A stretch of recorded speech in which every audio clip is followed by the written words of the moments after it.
the Rise Up See Red podcast, all about the Arizona Cardinals and the NFL, featuring insider and outsider perspectives. Enjoy the best hour of Cardinals talk on the web. Now here are your hosts, Jess Root and Seth Cox.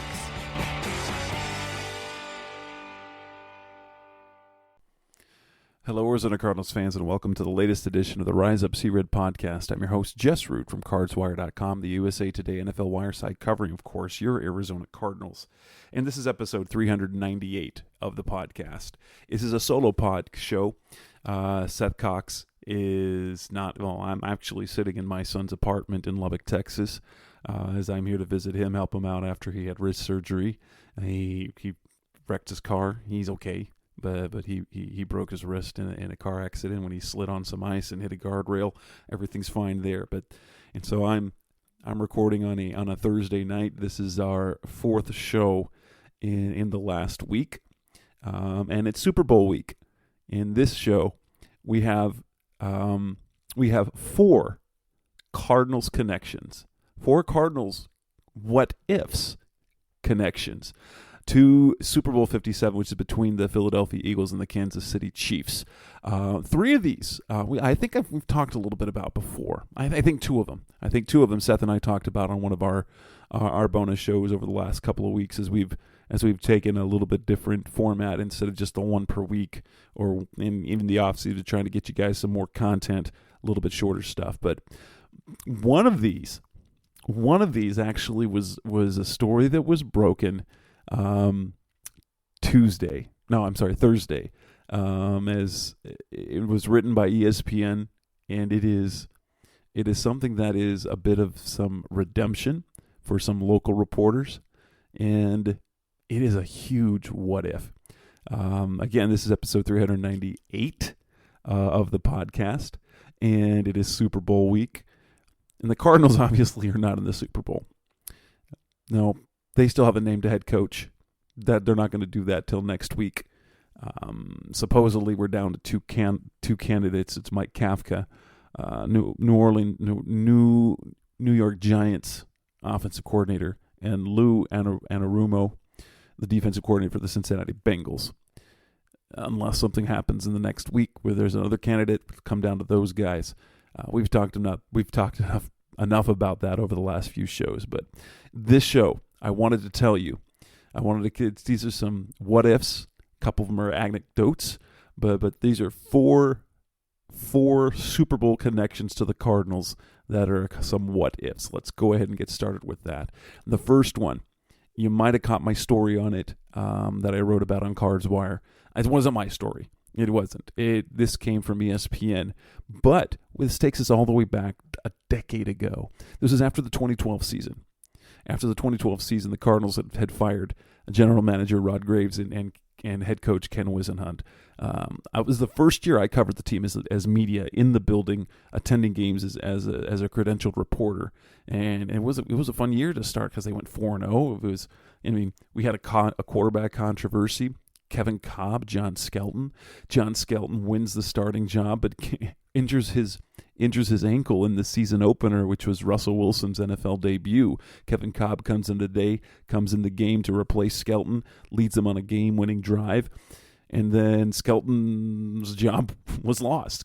Kevin Cobb continued with the job. They won the first 4 games of the season before Cobb got injured for the rest of the year, and then after that 4-0 start, they went 5-11. Terrible year. Ken Whisenhunt gets fired. But here's the thing that happened. Andy Reid, he was also fired after that season by the Philadelphia Eagles, taking the Eagles to the Super Bowl, taking to the playoffs a gazillion times, but he was fired. There was a report, first by then I believe it was Channel 3 sports anchor Tim Ring. He might have been the sports director there, but Tim Ring, local guy, broke the news that said that the Cardinals were close to an agreement to hire Andy Reid as their next head coach in 2013. Adam Schefter also reported the same thing, 95% there on a new deal. And it didn't happen. He was hired by the Chiefs. and there was a lot of crap, a lot of flack that ringtone. Now Schefter does. I'm sure he probably had a whole bunch of stuff in his mentions and on Twitter. Now most of those are jokes about, people's wives leaving them, and if you've ever paid attention to that thing on Twitter. But here's the thing. Ring and other local reporters, they took a lot of flack for that because the Reed thing never happened. But it was real. We found this out 10 years later. It's Super Bowl week.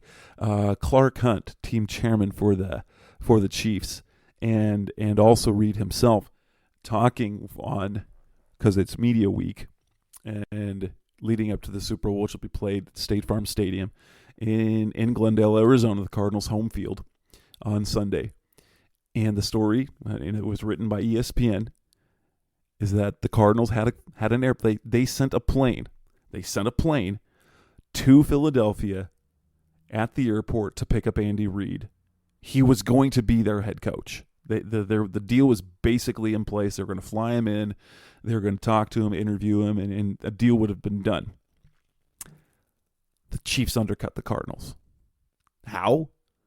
They interviewed him at the airport.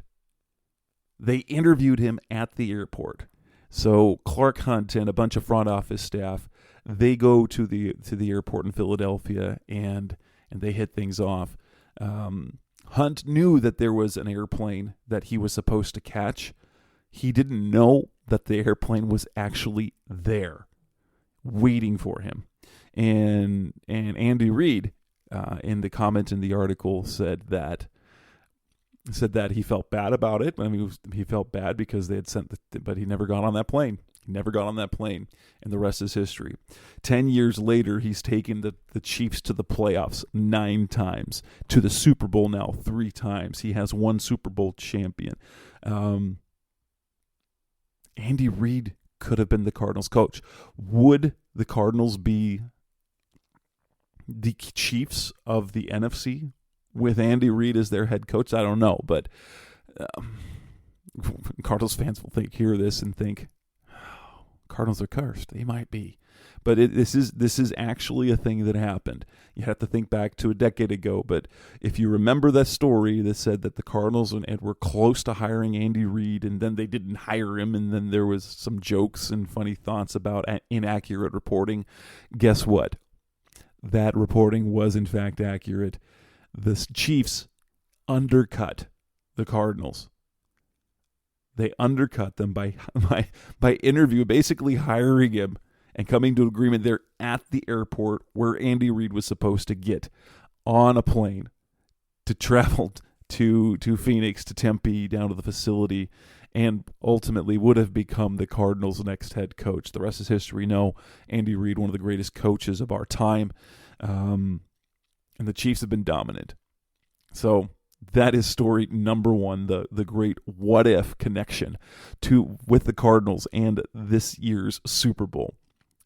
The second one, that's coming up next on Rise Up See Red, the best hour of Cardinals talk on the web. The second what-if connection about the Super Bowl and the Arizona Cardinals. That's coming up next on Rise Up See Red. We're back on the Rise Up See Red podcast, the best hour of Cardinals talk on the web. Got some what-ifs. We talked about the Andy Reid story. Andy Reid could have been the head coach of the Arizona Cardinals, but here it gets even better. What if Andy Reid had been the Cardinals head coach and Patrick Mahomes had been their starting quarterback starting in 2017? Here's the thing. Patrick Mahomes wanted to be drafted by the Kansas City Chiefs. He knew that the Cardinals wanted him. Okay, we know that.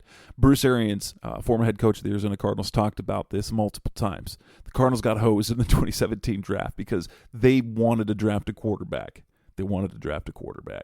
And they were sitting with the 13th pick in the draft, and they, goes to pick number 10. They're at pick number 10. There are 2 quarterbacks on the board, Patrick Mahomes and Deshaun Watson. And the Cardinals feel really good about the situation. They didn't want to move up for a quarterback, and whoops, bit him in the butt. The Kansas City Chiefs traded up from the 27th pick up to number 10. Then Houston, Texas traded up to the 12th pick. Patrick Mahomes gets off the board. Deshaun Watson comes off the board. The Cardinals don't get a quarterback. Instead, they get Hassan Reddick. That's another story we're going to be talking about on this podcast as well. Hassan Reddick, another what if. But this is actually how Patrick Mahomes actually drafted himself.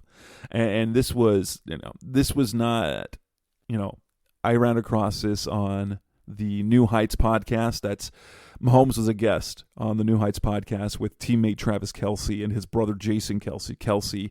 Both of them who are playing in the Super Bowl, the first brothers to face each other in the Super Bowl. Kelce was starting center for the Philadelphia Eagles. Travis Kelce, who is the arguably the greatest tight end in the NFL right now for the Chiefs. You can make the argument that either he or George Kittle is better. Neither here nor there. Travis Kelce is an incredible player, but they had Mahomes on the podcast a while back, and Mahomes told a couple of stories about being drafted. Is when he had his top 30 visit with the Chiefs. Matt Nagy, who was the offensive coordinator at the time for the Chiefs, I think he was the quarterback. No, he's the offensive coordinator for the Chiefs at the time. He had prepped Mahomes for the visit and gave him the plays. But so Mahomes looked like a genius. He studied those plays the night before. They spent hours together. They went and ate lunch, came back. Mahomes, knew every single play, knew every single check. He liked the Chiefs, and he thought he was going to be drafted probably late in the first round, which would have put him in a good situation. Teams that were already in the playoffs or had been to the playoffs, but he got the feeling that he was moving up the draft board. Truth is, he wanted to be drafted by the Chiefs, and he basically, and Kelce describes it as drafted himself.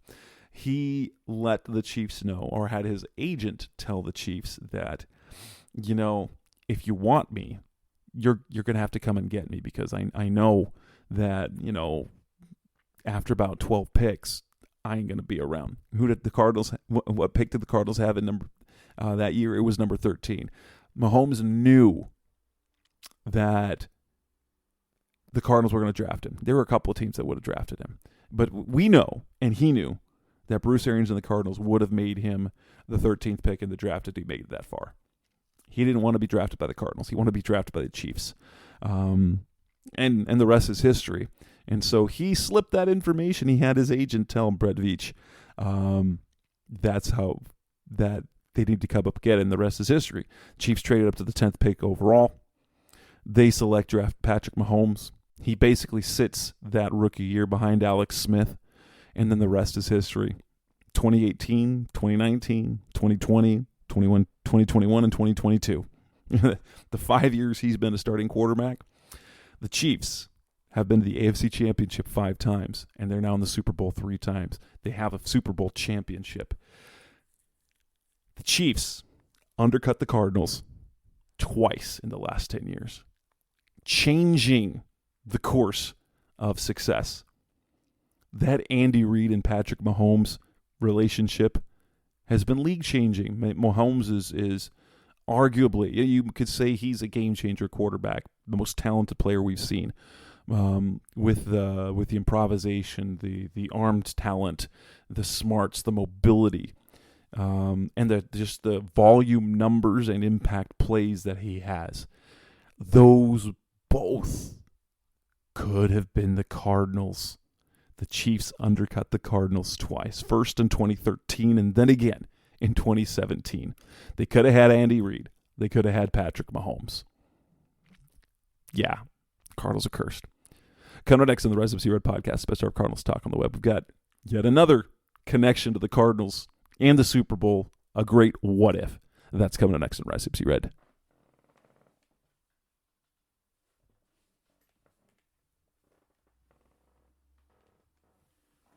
We're back on the Rise of C Red podcast, the best our Cardinals talk on the web.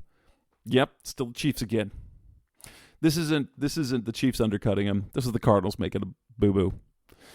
You know, let's backtrack a year to the 2016 draft, the year before Patrick Mahomes. And the Cardinals have the 29th pick. They're coming off their 13-3 season. Carson Palmer was great. Got hurt late in the year, Tyrann Mathieu, and they went to the NFC Championship game only to get embarrassed. Only get embarrassed by the Carolina Panthers. So they had the 29th pick in the draft.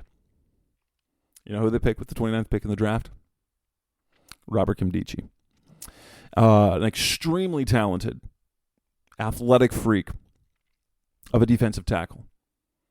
Had questions about his character off the field. But the Cardinals vetted him, met with him like 5 times, and they selected him 29th overall. You know who they could have had? Another extremely talented defensive tackle with character questions. Chris Jones. He went number 37 overall to the Kansas City Chiefs. As we know, Nkemdiche was a draft bust. Didn't really amount to anything. He's still trying to stick around in the NFL. But he never did anything with the Cardinals. Ended up getting cut. Got injured. Got overweight. Got cut. And has really done nothing since. An immensely talented young man who never was disciplined enough or worked hard enough to do it. And Jones went in the second round. A lot of teams, every team passed him up because there were some character questions, some off the field questions. But what if the Cardinals had picked Jones over Robert Nkemdiche? Let's look at the numbers. Okay. Since 2016, Chris Jones, 65 sacks. 65 sacks. He had 15.5 sacks this season. It's the second time he's had 15.5 sacks in a season. He had a paltry 2 sacks as a rookie. Went 6.5, 15.5, 9, 7.5, 9, 15.5. You know, Steve Keim, in all his time here as general manager, he stepped down from his post, and it's now Monty Austin. We know that story. That big-time interior defensive lineman was the white whale for Steve Keim. He went after Robert Nkemdiche. That failed. He coveted Quinnen Williams in the 2019 draft. There was some talk that he wanted Williams to be the number 1 pick. Williams has a nice career. He kind of broke out this last year in year 4 for the New York Jets under Robert Saleh. Derek Brown was drafted 1 pick before the Cardinals selected Isaiah Simmons. The Cardinals probably would have selected Derek Brown if both he and Simmons were on the board at the time. Derek Brown would have been a Cardinal. Steve Keim kept trying to find that big-time interior defensive lineman. They could have done it in 2016. Chris Jones. Granted, the whole league passed on him, but Chris Jones is probably the most disruptive outside of Aaron Donald. Outside of Aaron Donald, the most disruptive interior defender in the NFL in terms of pass rushing ability. He is a 4-time Pro Bowler. He was named the first team All-Pro this year. 3 other times. He was a second-team All-Pro selection. And there is no coincidence to the fact of how good the Chiefs have been with Chris Jones kind of as that disrupting force in the middle. Granted, that's because they got Andy Reid and they got Patrick Mahomes, but here we go again. That's Super Bowl 57 and all these what-ifs. What if the Cardinals had drafted Chris Jones instead of Robert Nkemdiche? Imagine the production they would have had from that interior of the defensive line if Chris Jones had been the pick at number 29 overall instead of Robert Nkemdiche. Yeah. Another what if. Coming up next on the Rest of Red Podcast, Best Ever Cardinals Talk on the web, we got one final Super Bowl what if connection. That's Hassan Reddick. That's coming next on Rest of Red. We're back on the Rest of Red Podcast, the Best Ever Cardinals Talk on the web. You know, the 2017 draft, they miss out on Patrick Mahomes. We know the story. I told you the story. Patrick Mahomes told about how he drafted himself. He got the Chiefs. He wanted to play for the Chiefs. He wanted to play for Andy Reid. And makes sense, honestly. Look at the success they've had. The Cardinals ended up drafting Hassan Reddick, a guy super athletic linebacker, super exciting. But Hassan Reddick, the Cardinals had taken a lot of flack for their usage of him and how they let him go and how they misused him. I'm gonna die on this hill probably. The Cardinals weren't the only one they were going to mess up on that. At the time, 2017, when he was drafted out of Temple, he's undersized, 6'1", 235. What is he built like? He's built like an inside linebacker, an off-the-ball guy. Uber athletic. Movement skills, speed, quickness. Senior Bowl, they had him do linebacker drills. He looked great in coverage against running backs. Guess what? The entire league pegged him as a... They were going to move him to off the ball, and it didn't work. It didn't work. He failed in that sense. The Cardinals turned him into a pass rusher, or actually they put him as a pass rusher, and finally he got his big chance in 2020, and he broke out. 12.5 sacks. And those 12.5 sacks parlayed him into a contract with the Carolina Panthers, and then a contract 3-year deal with the Philadelphia Eagles. Hassan Reddick had 16 sacks this past season for the Eagles. He's had 3 consecutive double-digit sack seasons with 3 different teams, 2020 with the Cardinals, 2021 with the Panthers, and now 2022 with the Eagles. Here's the what if. The Cardinals had the opportunity after 2020. You know, Chandler Jones had requested a trade. They had traded for Marcus Golden and re-signed him. What would have the Cardinals had, or what would have been the career for Hassan Reddick since then? Had the Cardinals decided to trade Chandler Jones heading into 2021 and signing Reddick after he had the 12.5 sack season? I get why they didn't. It looked like a fluky year, and I'll die on this hill. I've said this before. I do not like the narrative that the Cardinals that surrounds the Cardinals with Hassan Reddick, like they botched that pick. The fact of the matter is, there was no comp that could say that Reddick was going to be a successful and impactful pass rusher. 6'1", 235 guys without long arms, they don't succeed in that position.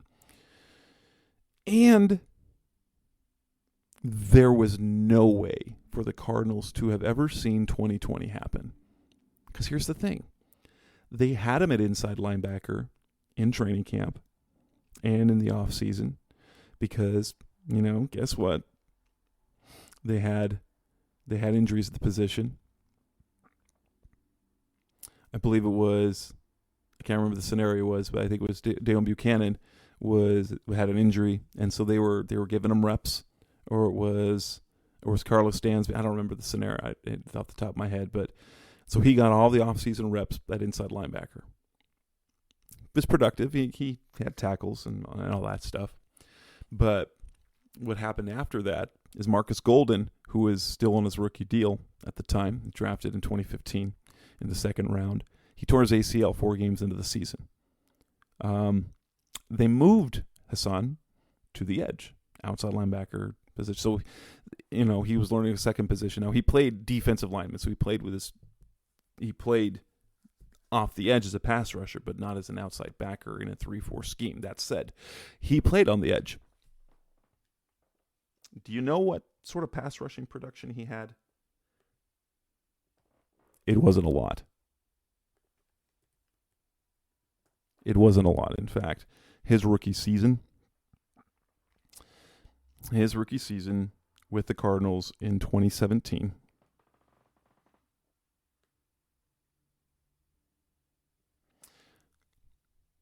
He had exactly 2 sacks. 2 sacks, 6 quarterback hits, and that's playing 3/4 of the season as an edge rusher. 2018, that was a disaster. The Cardinals, Bruce Arians retired. They hired Steve Wilkes, and so Reddick had to transition back to off the ball. He was still an outside linebacker, but in a 4-3 scheme, that was a disaster. Didn't work. 2019, same thing. He was playing the position he originally was drafted to do as an inside linebacker in a 3-4 scheme, and he eventually had his job taken by Joe Walker. Late in the year, they decided, Terrell Suggs, who they had signed, they wanted to move on from him. He'd been a bust of a pick as a signing, as a free agent. Didn't do anything over the last 6 weeks he was there.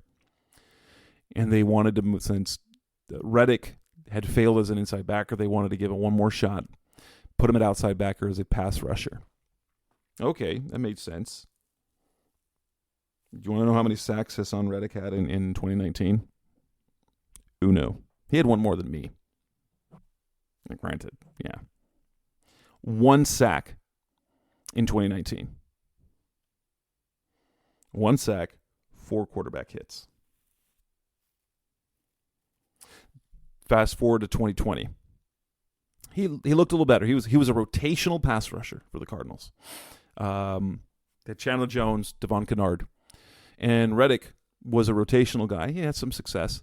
Chandler Jones tears his biceps, and he's done for the year. Reddick is moved into a starting role. He'd been productive so far, but once he was put in the starting role, he went 5-6 games without a sack, and then the explosion came. He had the 5 sacks against the Giants. He finished the season with 12.5. Came into contract year. It looked fluky. Doesn't have the size or length to really look like as a long-term solution, as someone you could count on as a pass rusher off the edge. I get it. But they did see the production. They saw the improvement, and they saw the sacks come in bunches. They also had a player who wanted to be traded going into that final year. The Cardinals, Chandler Jones was aging. He had 1 year left on his deal. If the Cardinals had moved on from Chandler Jones and brought back Hassan Reddick, where would they be now? Jones was awful the next year. He had the 5 sacks in week 1, and then after that, he had 5.5 sacks for the entire rest of the season. He finished with 10.5 sacks, and then he left in free agency to the Raiders. So, combination of 2 things.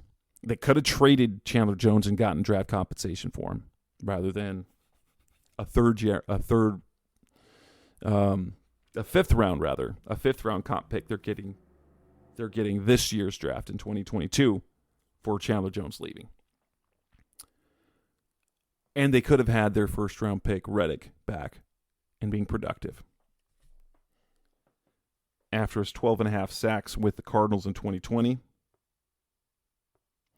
Reddick went on to have 11 sacks with the Carolina Panthers. Now, he signed a 1-year prove-it kind of deal. The bridge had been burned basically with the Cardinals. They wanted him to prove it again. He proved it somewhere else. He got a 1-year, $6 million deal with the Panthers, and got 11 sacks. He signs a 3-year, $45 million contract with the Eagles this past offseason. And in his first season there, they're now a Super Bowl team. He led the team with 16 sacks, continuing that production. The Cardinals did have interest in bringing him back, but they weren't going to compete with the money that the Eagles offered, and the fact that the Eagles are his hometown team. He gets to go back to Philadelphia, to Pennsylvania, where he played ball at Temple, and he's been fantastic. And so once again, this Super Bowl this weekend, there's a bunch of what-ifs, connections to the Cardinals. You've got Hassan Reddick and his sacks. Cardinals drafted him. The Cardinals kind of botched that move because there was no way to know. Honestly, and I'll say this. Everyone in the NFL made the same mistake. It's just the Cardinals made the mistake because they drafted him. That same mistake would have likely been made by every other NFL team because Reddick showed nothing as an edge rusher. He showed nothing in 2017. He showed nothing in 2019. It wasn't until 2020. And it really only happened after Chandler Jones got hurt for the rest of the season. And even then, there was 5 games in a row. He didn't, no sacks, not even half a sack, nothing. And was streaking. Then the light switch went on. But they had, this year would have been really, really nice to have Hassan Reddick off the edge in 2022. They wouldn't have had to drafted Myjai Sanders and Cameron Thomas. We'll see how that plays out. But Marcus Golden was almost nothing. Hassan Reddick's production would have been welcome. What if with Hassan Reddick? What if with Chris Jones instead of Robert Nkemdiche? What if the Chiefs had not undercut the Cardinals twice in 5 years with Andy Reid and Patrick Mahomes? These are Super Bowl teams. The Cardinals have stories all across here. The stories you want the Cardinals to be involved with the Super Bowl or when they're in the Super Bowl, not these what-ifs. But hey, maybe it'll happen sometime. The Chiefs stole Andy Reid. Patrick Mahomes got himself stolen by the Chiefs. The Cardinals messed up by taking Robert Nkemdiche over Chris Jones. Whoops. And they didn't take a chance on Hassan Reddick. They should have. Chandler Jones was aging. He did, after his 5.5 sacks in week 1 in 2021, he only had 5.5 sacks the rest of the season. And his impact fell off a cliff. If they'd taken a chance on Reddick, believed in him, I think that would have been something else. Anyway, Super Bowl stories, what-ifs, Cardinals connections. That wraps up edition 398 of the Rise Up See Red podcast, the best of Cardinals talk on the web. The next show will be later this week. I probably will not record it on Tuesday night. That is Valentine's Day. Seth and I are both married. If we want to stay married, we've got to take care of that stuff. But the Cardinals should have a head coach by then. There will be a new Super Bowl champion. We'll talk about both in that show. Thanks for listening. This is Jess, RootCarsWire.com. Thanks for listening. Thanks for listening to the latest edition of the Rise Up See Red podcast.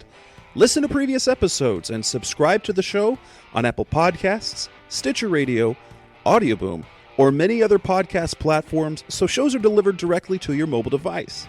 Please give the show a 5-star rating and always support the sponsors who support the show. We'll be back soon for the best hour of Cardinals talk on the web. Rise up, Red Sea, be Red, See Red, and of course, Rise Up, See Red.